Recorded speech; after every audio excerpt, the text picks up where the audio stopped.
Hello mga idol, bale ito may stock na ulit tayo nito, no. Ito yung 2 kilowatt 24 volts na Blue Core power station. Bali hybrid upgrade to mga idol. Ay 24 volt system siya, tapos ang battery ay 150Ah 25.6 volts na EV brand po yung tatak niyan. Yung ko natin.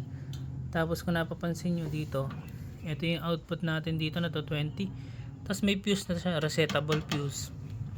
Tapos dito naman may input siya ng 220. Ibig sabihin pwede siyang supply ng AC kasi hybrid to. Tapos dito output ng 220. Kung ayaw nyo gamitin to, tapos kukonect nyo sa buong bahay nyo, pwede siya ito. Tapos dito sa side, sa kabilang side, ito may type C tayo, charging ng cellphone. Yan, type C. Tapos may USB dyan, 5 volts. Tapos ito yung mga 12 volts. Yan, mga 12 volts yan mga idol. Meron na siyang back converter sa loob para maging 12 volts siya tsaka 5 volts. Tapos dito, ito yung Anderson nya sa PB, naka Anderson yan mga idol. Tapos dito, ito yung battery breaker, solar panel breaker. Tapos yung AC output tsaka AC input kasi may input siya ng solar panel. Tapos meron na siyang external fan.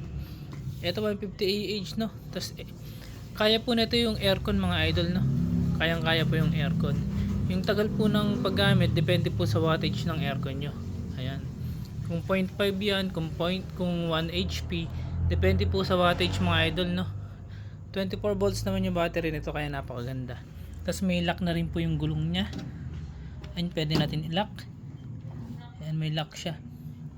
May gulong na yan mga idol kasi napakabigat nito. Nasa 50 kilos yata to boss mga idol. Kulang 50 kilos to. Solid to. Malaki yan, malaki. So ayun, testingin na lang din natin yan. So ngayon, i-charge muna natin. Thank you. Ayan, so ito siya mga idol pag naka-on na yung one natin. So sa ngayon, sinuplayan ko siya ng AC in. So nagcha-charge ako through AC. Ayan, naka-AC priority tayo. At dito lang nalagay yung saksakan. Ayan, dyan sa may input. Tapos pag nalagay nyo na dyan, ito po yung AC input na breaker. Ayan, tataas nyo yan. Tapos ayan na siya, magcha-charge na siya. Ayan, may charge na siya mga idol. Tapos nasa-set yung ko nito, no, mga idol, yung charging current sa kuryente. May 10 ampere, 20 ampere. Yung pinakamataas yung 30 ampere na charging natin sa AC. Tapos AC priority, pwede siya maging UPS mode, no. AC priority is UPS mode. Tapos kung battery priority na natin, hold lang natin tong AC DC. Ayan, battery priority na yan mga idol. And so battery na yan, huminto na yung charge natin.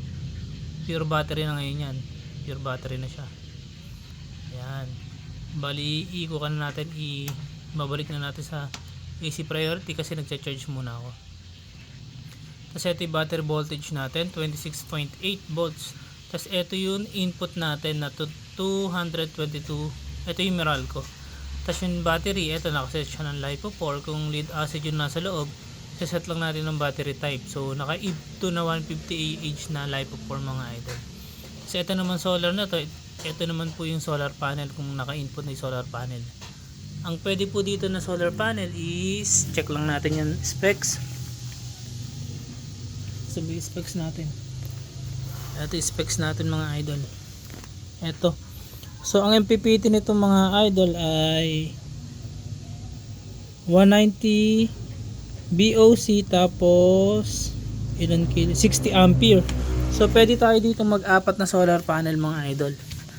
Apat na solar panel, 2S2P connection. And kayang-kaya nito. Kaya po nito yung aircon, no. Nilive na natin na nakaraan yung aircon.